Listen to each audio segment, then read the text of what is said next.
All right, Shalom is real. You understand? Cap 10K the Goggle Boy of the ISUPK for the Commander General Yohana here real quick with another one. All right. Um, I want to drop this article real quick since this is the late great Martin Luther King Jr.'s birthday, right? As you all celebrate by riding around in the hood with your lights on, your headlights on, uh, blowing at other black drivers that go past you and all of this. Well, hell, most of the vehicles like stay on now anyway. Them new cars, you know what I'm saying? That's if y'all got them new cars. You know what I'm talking about? If y'all got them new bodies, then guess what? Y'all riding around with y'all lights on anyway. But anyway, like I said, as you turn around and celebrate, you know. What this man supposedly had done for the hood, as if it was so great. Just remember, while you're riding around, oh, matter of fact, go up and down Martin Luther King Drive, right, in St. Louis, in the city here, and it's horrible. It's crack, it's heroin, it's prostitution, it's,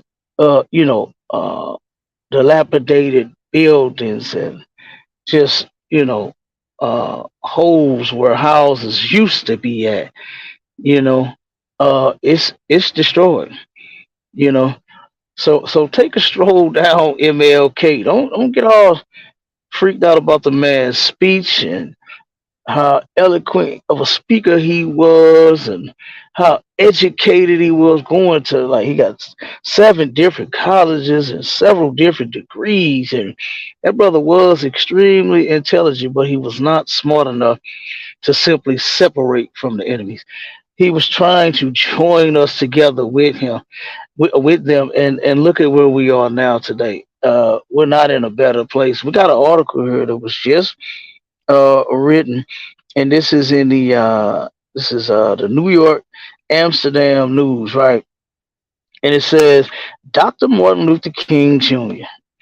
I fear I am integrating my people into a burning house, right? So this is an account of Harry Belafonte, the actor, and the activist. This is an account of what he remember Martin Luther King telling him, right? So I'm gonna read a little bit. It's gonna give you a little introductory of Martin Luther King Jr. You know, it says, as the nation prepares to observe Dr. Martin Luther King Jr.'s legacy this upcoming Monday, a closer look is taken at his fearless freedom struggles. Okay, so everybody has been talking about what he was going through, and what you can't say that his efforts were for nothing, because we weren't living back then. We don't know what he went through. We don't know. That's nonsense. You understand? We have videos that show you what our people were going through. They got different witnesses, accounts, and all of this stuff. You know, and we have been being oppressed by these people for a long time. You understand? The white man is the devil the Bible speaks of. There should be no doubt in anyone's mind at this point, you know. But let's keep going, because I'm gonna get to the point here. It says, after being spotlighted in the Montgomery bus boycott during 1955 and 1956, the young Baptist minister motivated hundreds of thousands nationwide to protest peacefully against the overt racism that has been so prevalent in this country since its inception. So it's no doubt that they have been racist against us since we've been here, right? And that's what the article is saying. So this it's not a mystery that no one is new to racism. I don't know who and what black person says that they have never experienced it. I think that they are lying when they say that. We've all experienced it some kind of way, right? And what got me is when it says they're overt racist. I mean, they are extremely racist here, and they are. They really are. But this is when he got spotlighted, and this is kind of like when he got his uh break, right? Uh, He continued utilizing nonviolence as a means when he led the March on Washington for Jobs and Freedom, August 28, 1963, and continued being an advocate of nonviolence until his April 4th, 1968 assassination in Memphis, Tennessee. What I don't get is, all of the nonviolent stuff. The man thought that was so great. When look at all of the violence that not him, but his followers, the people that were actually marching, the men, the women, even the children. Look at all of the violence that they were, suffering at the hands of these devils. I don't think uh, that was even necessary to continue to march and walk and sing and all of that nonsense and have children being hurt, men being hurt, brothers being hurt for no apparent reason. We have been marching non-violently for over 100, I believe it's 10 years now. And where has it gotten us? The new thing now is hands up, don't shoot. Right? It's non-violent as can be. You know, and guess what? The police will still take their pistol and unalive you. Right? White people will still take their weapons and unalive you. They tried to unalive a young boy, young brother, down in Kansas City. He accidentally knocked on the wrong door, and the white man asked him. He said, "What in the hell are you doing around here, nigga?" That's what he said to him, and turned around and shot him through the door. Almost took this kid's life. I think he shot him twice, once in the head and once in his arm or shoulder, I believe. You know, all because he knocked on the wrong door. Like, I don't do that. I had people come to my door by accident, and I didn't think to shoot them. You understand? I just told them wrong door. Simple as that. And then I shut it, and I went back inside and I continued doing my thing. But these people, when they see us, they see blood. You understand? That they're not normal, man. Let's just, we just have to say it for what it is. The people that oppress us are not normal people, man. Normal people know how to see someone of another race and not bother them. That's normal. But remember, they are not. They're animals, man. You understand? They are animals. And when a animal wants to bite you or scratch you or kick you or whatever, it's going to do it. You understand? It is going to do it. It's not going to be this thing to where you're going to be like Pop on Friday. Hey, dog, don't bite me, dog. What happened? You understand? What happened with Pop and the dog? He turned around, he said, "Man, that dog was on my ass, still bit you." You know, you're not going to beg it away. You're not going to hands up, don't shoot. You're not going to we shall overcome, let freedom ring. You're not going to do none of that. And it actually going to work with them, man. We got to do something else, like separate, simply separate. I don't understand why force yourself on these people. You forced yourself in their restaurants to look at it now. We barely even own any big black businesses in our communities. It's all Arab, Chinese, white, you know what I'm saying? Wendy's, McDonald's, KFC. Can't nobody KFC can't make better chicken than a nigga. What's wrong with y'all? And that's what we fought for. You understand? And when I'm saying we, I'm talking about black people. You know, that's what black people fought for, to turn around, and now we have no businesses in the black community, hardly any. And then when they do open, they close with the quickness because nobody patronizes them. Nobody goes into the mom and pop shops that we open up. There was nothing wrong with mom and pop shops. That was a business. And we needed those restaurants in our neighborhood. We had gas stations. It's several places here in the city of St. Louis to where you will see in black neighborhoods the old gas where the old gas stations used to be. We had gas stations. We had our own everything in our communities, and that's how it should have stayed. Not trying to force ourselves and our way into their restaurants. They can't cook no goddamn way. You understand? They cannot cook. You get a better response when you go on there as a brother, or especially a sister. You understand? I love being served by a sister. I love getting my order taken by sisters. You understand? A sister smile. And, hey, how you doing? Welcome to Boonquisha. How may I help you? Give me the 10 piece of that chicken. You understand? That's what I'm talking about. And guess what? The sister got a smile on their face. Even the brothers be polite. I ain't gonna knock the brothers. You understand? They, it's I forgot the name of that business. Uh, but it just opened up not too far from our school. Okay, and I went in. Of course, we try to patronize our brothers and our sisters, and they actually want to turn around and collab with us on the food. Right? He said he gives away a lot of food. So I said, well, look, why don't you come join? He said, man, call me. We're gonna try to hook that up because he wanted to do some of that nature as well. So, but the brother and the sister, they cool. You know what I'm saying? They real cool. You understand? Married couple. They own their business, and the wings is good, and the fries is good. That's what I got. You understand? I was working, slaving, and turned around and I said, "Damn, let me grab something to eat." So I stopped in there, bam, and they hooked me up. And the chicken was off the chain. KFC ain't got nothing on nigga cooking. You understand? So, and but all of that, like I said, that's just some of the things that Martin Luther King's dream helped ruin for black people is our own businesses. Just imagine what the black owned businesses were saying as they're standing at the door looking across the street at the white only. That's what it was, white only business, right? So you got the brothers and sisters in the black only business looking at the white only business back then, and how all of these niggas in a line, whole mob, is trying to force their way into being served in that white only business. When they should have just went across the goddamn street and said, you know what? Hook me up. Give me some chicken, give me some pancakes, buttermilk, give me some biscuits, whatever it is that you wanted to eat. Like, that made no sense.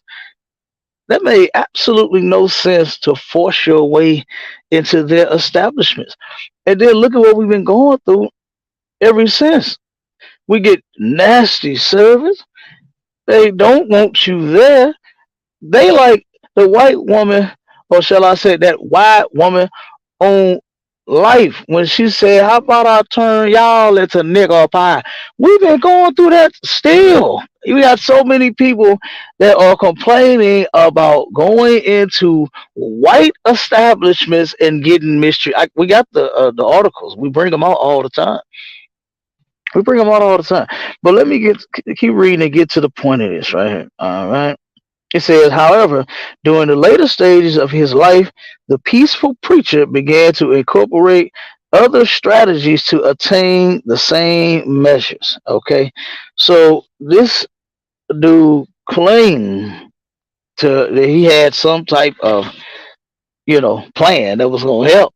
But I'm going to read it. He said, urban riots must now be recognized as durable social phenomena, King suggested during his role of the behavioral scientist in the civil rights movement dissertation at the American Psychology Association's annual convention in Washington, D.C. on September 1st, 1967.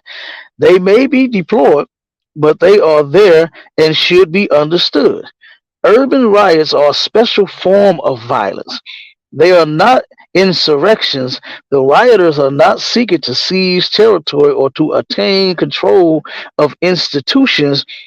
They are mainly intended to shock the Caucasian community. They are they are a distorted form of a social protest. The looting, which is their principal feature, serves many functions. He added, let us say boldly that if the violations of the law by the Caucasian man in the slums over the years were calculated and compared with the law breaking of the few days of riots, the hardened criminal would be the Caucasian man. These are often difficult things to say. But I have come to see more and more that it is necessary to utter the truth in order to deal with the great problems that we face in our society. So he's correct in a sense to when he said if you look at you know, a few brothers and sisters. Now, of course, in ISUPK, we don't agree to looting. We don't agree to vandalism, stuff like that. You understand? Don't go and vandalize nobody's building. You don't have to set it on fire. You don't throw rocks in, their stores. None of that. We're not with any of that. You don't have to destroy anyone else's property, right? So all we simply have to do is do an about face, turn around, turn our back on white people. That's all you got to do, and turn around and let's look to one another to make this thing happen. But we have to turn our back on them. You understand? So we don't have to go loot and stuff like that. So, but I get what he was saying, right? So, but like I said, but we're not with that. All right, now let me get to the point here of what actor Belafonte, Harry Belafonte has said, right? Uh, activist uh, Harry Belafonte shared a similar moment with his friend midway through the civil rights movement, Dr. Martin Luther King Jr. He realized that the struggle for integration would ultimately become a struggle for economic rights. Belafonte reflected. So this is one thing that's bullshit. You know, this thing that we are facing is not going to turn. It ain't about no damn money. You understand? It's not about money, okay? And that's just a soft way for people to turn around and act like they're fighting for something, but really they're not. I've been hearing so many brothers talk about we need to know about economics, we need classes on money, that's gonna fix rate. No, it's not. I don't understand. How can you look at these people and they hate you because of the color of your skin, the texture of your hair, because you are who you are. You understand? Not because, oh man, he's so doggone rich. Look at all the money they got. Ooh, man, we got to do something about this. You understand? That is some of it. They don't want us to have the money, the jobs, the cars, the nothing that we have at all. You understand? Donald Trump said he wished that it would go back to the days of slavery, to where we didn't have nothing. That's what Donald Trump said. That's what he. And oh man, that's another thing. You got so many Negroes going to vote for him. Like it's crazy. It's a shame, you know. But economics is not gonna fix this, man. Money ain't gonna fix this kind of problem. You understand? The white man, look, he just stole all the damn money. So just giving a nigga a economics class ain't finna fix this problem. It's not gonna do it. All right. So let's keep going here. Say. Uh, I remember the last time we were together at my home shortly before he was murdered. He seemed quite agitated and preoccupied, and I asked him what the problem was. According to Belafonte, King responded, I've come upon something that disturbs me deeply. We have fought hard and long for integration, as I believe we should have, and I know we will win.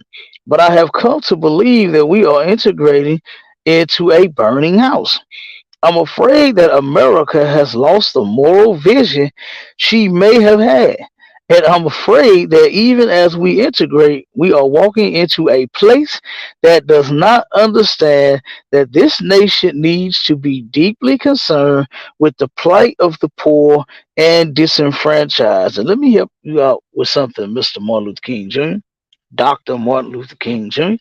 Let me help you out with something. Guess what? They're not concerned with the poor and disenfranchised. They could care less. They don't give a damn about us being poor. Hell, we're poor because of them putting us in this situation. You think the ghetto just happened because niggas just want to do drugs and wanted to be in gangs and wanted to pimp their women and wanted to hoe and wanted. You think niggas just wanted to do all that? No, they did not. No, no, and no. You understand? The ghetto, the barrio, and the reservations were all invented by our oppressor. You understand? So, like I said, this right here is crazy. These people are never going to turn around and want just say, you know what, we need to treat them fairly. We need to treat them fairly. Like I said, if we would do one thing, which was to turn our back and come together with each other, we keep fighting to integrate with them. We're still doing this Martin Luther King mess today. You still have people that's working, under his organization and everything else that's still working on integration. They're still trying to make America great again.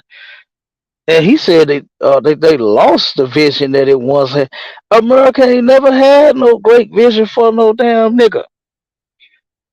It ain't never had a great vision to say, you know what? One day I think niggas are gonna be rich. They're gonna be successful. They're gonna be wow. He had none of that on his mind. What the hell you mean he lost the vision? He never had it for us. Like this is insane. Okay, the moral vision. America does not have any morals, man. Don't you see that? What moral does America have when they are immoral as hell? You got all this gay mess that America accepts. That's not a moral to accept homosexuality. They're the greatest thieves ever. So stealing. You understand? Ooh wee, they don't mind stealing. Just don't get caught. That's the American way. Like come on, man. I can go on and on about that, but let me finish this up. All right. And it says here when he says he is walking his people into a burning house. That's what he said. Like that makes no sense. But before I get to that, let me finish it. It says, until we commit ourselves to ensuring that the underclass is given justice and opportunity, we will continue to perpetuate the anger and violence that tears the soul of this nation. I fear I am integrating my people into a burning house. Right.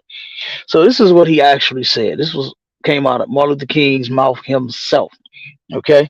Now, first off, who would turn around and see a house on fire and tell everyone to get in it? Go run in there. Who would do that? What people do is kill. I've seen some fires and things, live. People are throwing the children out of the window. I've seen that happen before. There's some fires here in St. Louis.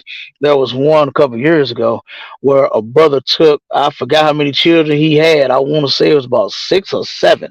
And he took them, the house was on fire, and he took them kids and he threw them out the window to save their life. He didn't turn around and come home and start throwing the kids in the house. You understand? He went in and got his children and threw him out the house, threw them out the window to save their life. That's what you do. You don't turn around and throw a person into the building that's on fire. That's not how you do that, Dr. Martin Luther King Jr. You understand? And he knew that. He realized that. He knew that what he was doing was ass backwards and it wasn't going to work. He had what they like to say, a revelation or an epiphany. You understand? And he thought to himself, he said, wait, what am I doing here? This obviously ain't gonna work. This obviously ain't gonna work. But you know what he kept on doing? He kept right along doing what he was doing. Now let me get to this right here. It's almost done. It says Belafonte added the statement took him back. It was the last thing I would have expected to hear, considering the nature of our struggle. So he's like, whoa, what? You understand? He said, took him back. He like, hold up, man, wait a minute. You understand what you talking about? And it says, Belafonte said he asked King, what should we do? And King replied that we should become the firemen. King said, let us not stand by and let the house burn. So as you can see, Dr. Martin Luther the King Jr. was more concerned about the house. And who is the house in this metaphor? America. He wasn't concerned about the people, man. You got to get this stuff through your head. You got to stop being so stupid. You understand? You got to stop believing every single thing that people teach you about people and do a little bit of research. Why is he leading the people into and said we're going to continue to do it? He said we're going to win. He didn't say, we got to change what we're doing. We got to stop this. We got to reroute. He didn't say any of that. He said we have to continue because we're going to win, and we have to be firemen. We can't let the house burn. That's what he said. Not we can't put our people. We can't lead them into a burning house. That's not what Martin Luther King said. That's not what he said. All right. And then it says this, it says 5 decades later, and the burning house, America, is still engulfed in flames, and millions of its unwitting victims are in dire need of first aid treatment. You understand? Like, come on, man. That nonsense that you thought was a good idea was horrible for us, man. No nation of people is interested in integrating with America. Ask the Arabs. They're here. It's a bunch of, oh my God, the Palestinians. It's so many damn Palestinians here in St. Louis. I didn't even know. I like, damn, where do the hell they be at? And I guess in their house all the time. You understand? Like, they've been coming out in record numbers protesting what's going on over there in Israel, right? And I didn't even realize it was that many here. But they have not once concerned themselves with integrating with America. They're protesting the place for God's sakes. And guess what? It's Chinese people here too. Not once have China were they interested with integrating with America. Not once, man. You understand? Not once. The Koreans, the Japanese, the Africans, all of them are here. And nobody is worried about integrating with them. The African leaders, the Korean leaders, I don't know if that's what they call them. They call them emperors. You understand? I don't know what they call them, but they don't have like people like black leaders. Black people do black leaders. They don't have that. You understand? They do not have that. So they never, even though it's a lot of them here too.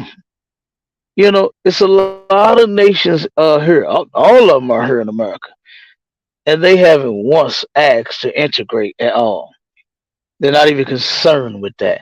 Why? Because they don't want to integrate. They're their own people, and they come here and they make themselves great. They make it do what it do here. You understand? And usually it consists of getting over on you black people. You understand? That's who they turn around. That's how they make it here. They don't integrate with them. So that whole thing of Martin Luther King, he knew it was a horrible idea and that it wasn't going to work. It hasn't worked and it never will work. The only solution to this problem is to separate, you understand, with the people that oppress us. We have to turn around and separate from them. We got to come together with each other. That's the only solution to this problem. And if you would like to turn around and join that movement and move, you understand, in that direction for that cause, then make sure you head to ISUPK.com, man.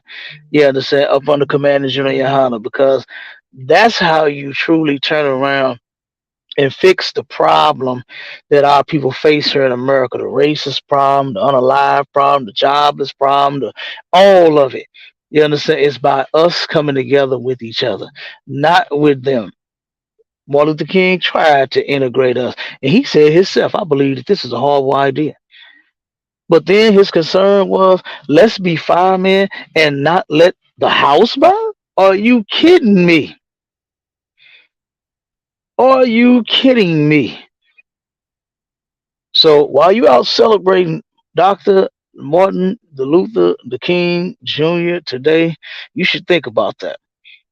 You understand? And I ain't talking about you worrying about your personal situation. Don't look into your personal situation because you may have a decent job, you may have a decent place to live.